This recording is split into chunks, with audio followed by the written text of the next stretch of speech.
नमस्कार बंधुरा आमी शताब्दी तोमरा सबाई केमन आछो आशा करी सबाई भालो आछो सबाई सुस्थ आछो। आजके आमी तोमादेर संगे आरेकटा परोटा रेसिपि शेयर करब।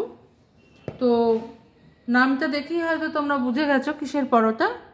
तो आमार तार जोन्नो लागबे 1 कप 2 থেকে 250 ग्राम मतन मयदा। तोमरा तोमादेर माप अनुयायी निये निओ। अच्छा एबार आमी एर संगे ऐड करे देबो सामान्य एकटू बेकिंग पाउडार और सामान्य एकटू बेकिंग सोडा।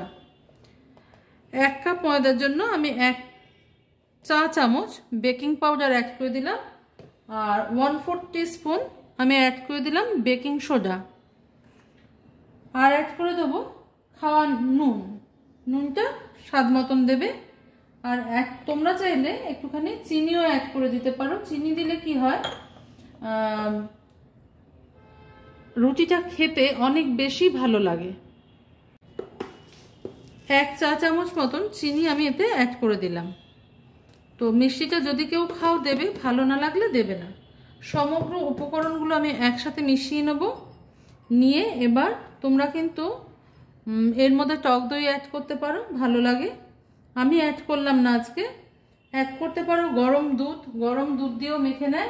दूध दई डिम जा किछुई इउज करते पारो। तबे आमी एखाने किछु इउज करब ना, प्लेन राखबो परोटाटा। तो आमी एखाने साधारण नर्माल टेम्पारेचार जल दिए এটা একটু মেখে নেব। তোমরা দেখলে আমি কিন্তু এর মধ্যে তেলও অ্যাড করিনি। তেলটা আমি এখন অ্যাড করব না। কখন অ্যাড করব সেটা তোমাদের জানাচ্ছি, আর কেন তখন অ্যাড করলাম সেটাও তোমাদের জানাচ্ছি। আমার হাতটা অবশ্যই ভালো করে ধোয়া আছে, কারণ এটা একটা হেলদি হ্যাবিট। পরোটাটা খুব ভালো মতন যেরকম করে মাখি আমরা পরোটা সেরকম করে মেখে নেব। দেখো ময়দাটা আমার এইভাবে মাখা হয়ে গেছে, নরম করে যেরকম করে মাখতে হয় আর কি। এইবার আমি এটাকে তেল মাখিয়ে রেখে দেবো। তেলের পরিমাণটা এক্ষেত্রে একটু বেশি হবে।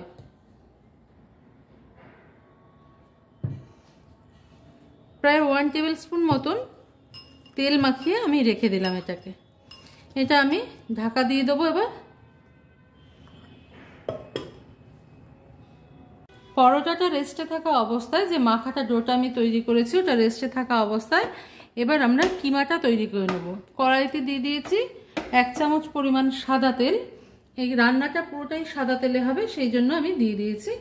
এবার আমি এর মধ্যে অ্যাড করে দেব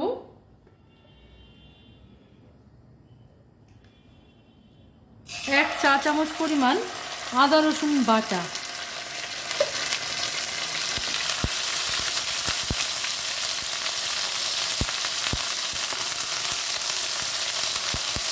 এর সঙ্গে অ্যাড করে দেবো পেঁয়াজ কুচিয়ে রেখেছিলাম আমি পেঁয়াজটা, একটা মিডিয়াম সাইজের। একটু আদা কুচি, আর আমার কাছে সব ধরনের ক্যাপসিকাম ছিল বলে আমি দিয়েছি। না থাকলে তোমরা দেবে না, থাকলে দিলে ভালো হবে টেস্টটা। আর না থাকলে একটা আলু সিদ্ধ করেও দিতে পারো, কিন্তু দিলে অনেক বেশি ভালো হবে খেতে। তো আমি এটাকে নাড়িয়ে নেব। আমি 1 বাটি মুরগির মাংসের কিমা আর কি, এটা ধুয়ে পরিষ্কার করে রেখেছি, এটাকেও অ্যাড করে দেবো এর সঙ্গে। তো দেবার পর কি হবে, এবার আমরা একে একে অন্যান্য মশলাগুলো এর সঙ্গে অ্যাড করে দেবো। প্রথমে একটু কিমাটার সাথে সবজিটা নাড়িয়ে নিলাম। এবার আমরা একে একে সব জিনিস অ্যাড করে দেবো। এই সময় ফ্লেমটা অবশ্যই লো টু মিডিয়ামে করে রাখবে।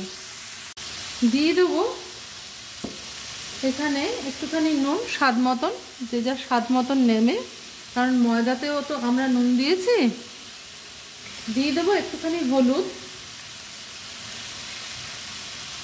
আর দিয়ে দেবো একটুখানি শুকনো লঙ্কার গুঁড়ো। শুকনো লঙ্কার গুঁড়োর বদলে তোমরা কিন্তু গোলমরিচের গুঁড়ো ব্যবহার করতে পারো, সেক্ষেত্রে ফ্লেভারটা আরও বেশি ভালো আসে। আমার কাছে আপাতত গুঁড়ো নেই, তাই আমি শুকনো লঙ্কার গুঁড়োটাই ইউজ করলাম। এবার এর সঙ্গে দিয়ে দেবো একটুখানি ভাজা মশলা। কিন্তু দেখো আমাদের কিমাটা আগে একটুখানি হয়ে যাক, এটাকে আমি কিছুক্ষণ ঢাকা দিয়ে রাখবো। 1/2 চা চামচের মতন একটু গরম মশলা আমি এর সঙ্গে অ্যাড করে দিলাম, যাতে গন্ধটা সুন্দর ছাড়ে। এবার ভালো করে আমি এই মশলাটা এর সঙ্গে মিশিয়ে নেব। এবার আমি এর সঙ্গে অ্যাড করে দেবো একদম ঝিরিঝিরি করে কেটে রাখা ধনেপাতা। তো ধনেপাতাটা অ্যাড করেও আমি ভালো করে মিশিয়ে নেব। কিমাটা একেবারে শক্ত শক্ত হয়ে গেলে, শক্ত হয়ে গেলে বলছি, মাখা মাখা হয়ে গেলে ভাল লাগবে, জলটা শুকিয়ে গেলে আর কি। না হলে পরোটার মধ্যে যখন তোমরা পুর ভরবে তখন পরোটাটা ফেটে যাওয়ার সম্ভাবনা থাকে। প্রথমে দেবো একটু আমচুর পাউডার, বদলে তোমরা লেবুর রসও ব্যবহার করতে পারো। আমচুর পাউডারটাকে এবার ভালো করে এর সাথে মিশিয়ে তারপরে আমি এর মধ্যে ইউজ করব সামান্য একটু ময়দার গুঁড়ো। আমার হাতের সামনে ছিল বলে আমি ময়দার গুঁড়ো ব্যবহার করলাম, খুব সামান্য দেবে যাতে একটা বাইন্ডিং এজেন্টের কাজ করে এটা। আর যদি তোমাদের হাতের সামনে না থাকে ময়দা, পাউরুটির গুঁড়ো দিলেও হবে বা একটা আলু সিদ্ধ করে দিলেও হবে। এবার এটাকে আমি ভালো করে মিশিয়ে নেব। এটা হচ্ছে সবচেয়ে সহজ পদ্ধতি।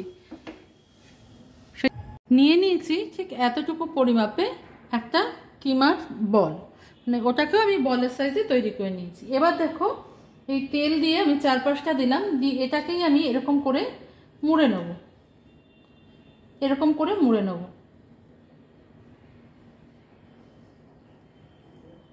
তো এটাকে এক জায়গায় করে আমি এটাকে চেপে বন্ধ করে দিলাম, দিয়ে এটা কিন্তু তেল দেওয়ার ফলে খুলে যেতে চেষ্টা করবে। আর এটা তোমরা কখনোই বেলনি দিয়ে বেলতে পারবে না। যে জায়গাটা মুড়েছিলাম সেই জায়গাটা আমি উল্টে দিলাম। এবার হাতের সাহায্যে আলতো করে প্রেস করে করে তোমাদের এটাকে বড় করতে হবে। তো এখনো পর্যন্ত যারা ভিডিওটা দেখছো তারা নিশ্চয়ই বুঝতে পারছো কি করে করতে হবে। এখান থেকে ফেটে গেলেও কোনো অসুবিধা নেই, অসুবিধা হবে না কোনো তোমাদের করতে। একটু এরকম করতে গেলে হয়ে যায়। যদি চাও তো একটু ময়দা তোমরা ওর মধ্যে অ্যাড করে নিতে পারো। দু হাত দিয়ে তোমাদের প্রেস করে করে এটাকে তেলের সাহায্যে করতে হবে।